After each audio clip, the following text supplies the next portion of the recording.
वो कहते हैं कि ईडब्ल्यूएस कोई कैटेगरी ही नहीं होती है, तुम लोग जाओ, तुम लोगों को न्याय नहीं मिलेगा, तुम लोगों को रिजर्वेशन नहीं मिलेगा। क्वेश्चन है ईडब्ल्यूएस को ओपन कैटेगरी क्यों? तो अगर स्वर्ण आयोग की रिपोर्ट में ईडब्ल्यूएस सबसे निचले पायदान पे है तो आपको तो उसमें रिजर्वेशन देना ही चाहिए। अभी हाल ही में आपने न्यायिक व्यवस्था में दिया है, आपको जिसमें मन कर रहा है उसमें 10% दे रहे हैं, 5% दे रहे हैं। आखिर ये क्या है? ईडब्ल्यूएस कोई कैटेगरी ही नहीं होती। ईडब्ल्यूएस का कैटेगरी ही नहीं है। कैटेगरी ही नहीं होती है, चौधरी जी का कहना था। नमस्कार। बीपीएससी शिक्षक भर्ती जल्द आती है, उसके बाद अभ्यर्थी लगातार परेशान नजर आते हैं। उसके बाद अभी तमाम मुद्दों पर सब लोग हाईकोर्ट पहुंचते हैं और अलग अलग मुद्दों पर हाईकोर्ट का दरवाजा खटखटाते हुए नजर आते हैं। अभी हमारे साथ कुछ अभ्यर्थी है जो कि ईडब्ल्यूएस में 5% रिलैक्सेशन की मांग कर रहे थे और अब क्या मांग है उसको लेकर के इनसे जानते हैं। सबसे पहले भैया, क्या नाम हुआ आपका? मेरा नाम अजय कुमार तिवारी है। हाँ। और जैसा कि पिछले टाइम पे हम लोगों ने डिस्कस किया था कि हम लोगों ने बहुत ही सरकार के पास गए, उनके अलग अलग न्यायालयों में गए, उनके अलग अलग जगहों पे गए ताकि हम लोग की आवाज जो है सरकार तक पहुंचे, लेकिन सरकार तक हमारी आवाजें नहीं पहुंची। क्या मांग थी आपकी? हमारी मांग थी कि जिस तरह से सामान्य महिला को या फिर जो ईडब्ल्यूएस के कैटेगरी की महिलाएं हैं उनको 82 नंबर पे लिया जा रहा है, बावजूद हमारे बीपीएससी में रिजल्ट आने के, हम लोगों के उसी कैटेगरी में होने के बावजूद भी उस तरह के नंबर पे हम लोगों को नहीं लिया जा रहा है, डीबी से बाहर कर दिया जा रहा है, डॉक्यूमेंट वेरिफिकेशन से बाहर कर दिया गया। अच्छा, आप लोगों की जो मांग थी 5% ईडब्ल्यूएस को रिलैक्सेशन की, यही मुद्दा? रिजर्वेशन रिजर्वेशन तो रिलैक्सेशन की बात करी थी, रिलैक्सेशन की बात तो हमने की ही नहीं है। हाँ। रिलैक्सेशन की बात हमने की थी सभी वर्गों के लिए। हाँ। लेकिन ईडब्ल्यूएस का जो अधिकार है, रिजर्वेशन का अधिकार है, हाँ। आपने कहीं उसमें ईडब्ल्यूएस को जगह नहीं दिया। हाँ। इतना बोलने के बावजूद भी हम लोग संजय चौधरी जी के पास गए थे शिक्षा विभाग में। संजय सबसे पहले शिक्षा मंत्री से मिले। शिक्षा मंत्री अपने पीए को भेजे कि आप लोग चौधरी जी के वहाँ केबिन में जाइए, उनसे बोले लेटर निकालने के लिए। तो वहाँ कुछ बच्चे पहुंचे, चौधरी से बस इतना पूछा गया कि आप बताइए कि पात्रता जो है, जो सीटेट की पात्रता है, इसमें 90 न कि ईडब्ल्यूएस को 90 लिखा गया है और न ही 82 लिखा गया है। तो इसका आप इसको डिक्लेयर कीजिए। और जो 5% शैक्षणिक योग्यता में छूट की बात की गई है ईडब्ल्यूएस को, उसके लिए महोदय एक लेटर निकलवाइए। चौधरी जी का कहना था कि ईडब्ल्यूएस कोई कैटेगरी ही नहीं होती। ईडब्ल्यूएस का कैटेगरी ही नहीं है। कैटेगरी ही नहीं होती है, चौधरी जी का कहना था। बच्चों ने पूछा कि महोदय कैटेगरी अगर नहीं होती है तो बीपीएससी में 8000 सीट जो है किसके लिए रिजर्व रखा गया है? पहला पॉइंट। दूसरा पॉइंट, जनरल का 67 कट ऑफ है बीपीएससी में और ईडब्ल्यूएस का 57 है, 10 नंबर का अंतर है। महोदय अगर कैटेगरी नहीं है तो ये दो चीज किसके लिए रखा गया है? मैं चौधरी से ये पूछना चाहूंगा कि फिर कैटेगरी आपके अनुसार तो ओबीसी भी नहीं है, एससी भी नहीं है, एसटी भी नहीं है, दिव्यांग भी नहीं है। वो बोल रहे हैं ईडब्ल्यूएस कैटेगरी नहीं है। दिव्यांग का भी समस्या है, दिव्यांग लोगों का भी खाली जगह कर दिया गया है और उसकी जगह उन लोगों को जनरल में उनके मतलब ओबीसी ईबीसी में लिया जा रहा है। दूसरा एक और चीज सुने थे हम कि ईडब्ल्यूएस कैटेगरी को ओपन कर दिया जा रहा है। मैं बार बार पूछ रहा हूँ, आपने मिनिमम क्वालिफाइंग मार्क्स जो रखा है 48 नंबर रखा है 40% पे, तो आप उसी को ओपन करने के लिए बार बार क्यों बोल रहे हैं? उसी को क्यों ओपन किया जाएगा? आखिर क्या वजह है?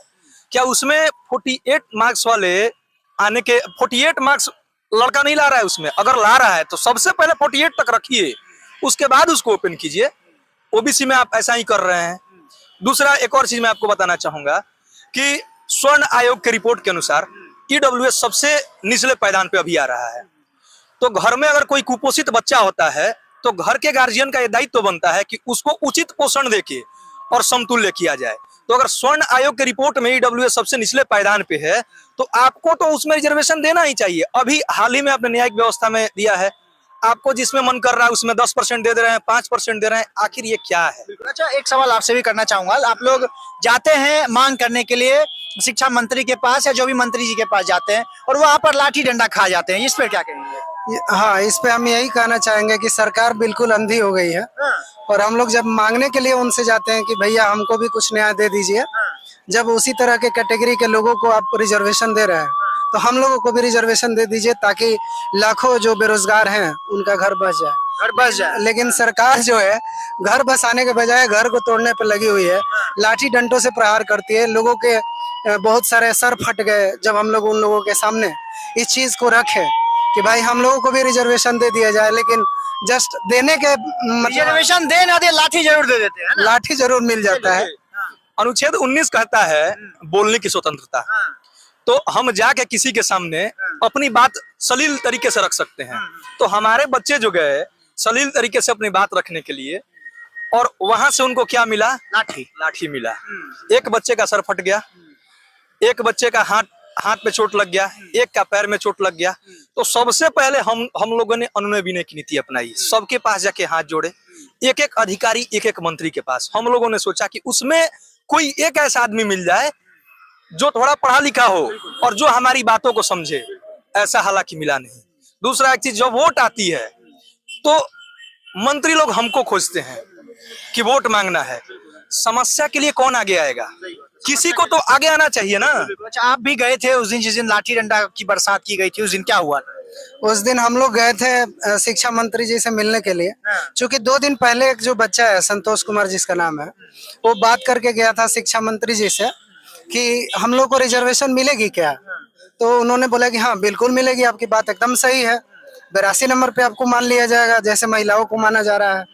लेकिन अगले दिन जब बहुत सारे लोग उसी कैटेगरी के जुटते हैं उनकी बात पे भरोसा करके, तो वहां पे जाने के बाद उनके एक मंत्री होते हैं जो बोल करके नहीं मिलते हैं, लेकिन उनके एक जो पदाधिकारी साहब हैं जिनका नाम है कोई चौधरी जी हैं, वो कहते हैं कि ईडब्ल्यूएस कोई कैटेगरी ही नहीं होती है, तुम लोग जाओ, तुम लोगों को न्याय नहीं मिलेगा, तुम लोगों को रिजर्वेशन नहीं मिलेगा।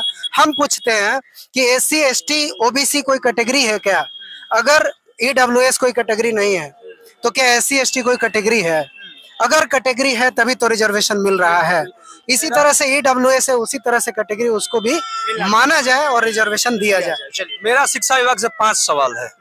पहला सवाल, जो प्राइमरी का रिजल्ट घोषित हुआ है उसमें 28,814 नियोजित शिक्षकों का रिजल्ट दिया गया है। पहला, तो उसमें ये बताइए कि क्या जो नियोजित शिक्षक हैं वो सभी पात्रता पास हैं? पहला, अगर पात्रता पास है तो ठीक है, नहीं है तो फिर उनको बीपीएससी में जगह क्यों मिला? पहला। दूसरा क्वेश्चन है, ईडब्ल्यूएस को ओपन कैटेगरी क्यों? तीसरा, चौधरी जी के पास जब जाया जा रहा है, बोला जा रहा है कि शिक्षा मंत्री ऐसे बोले, तो वो ऐसे हाथ जोड़ के बोलते हैं कि उनकी बात उन्हीं तक रखिए। आप बताइए कि शिक्षा मंत्री का, शिक्षा विभाग का महामहिम अभी जो है शिक्षा मंत्री है, उन्हीं के अंडर चौधरी जी भी आते हैं, यहाँ तक एसीएस साहब भी उन्हीं के अंडर आते हैं।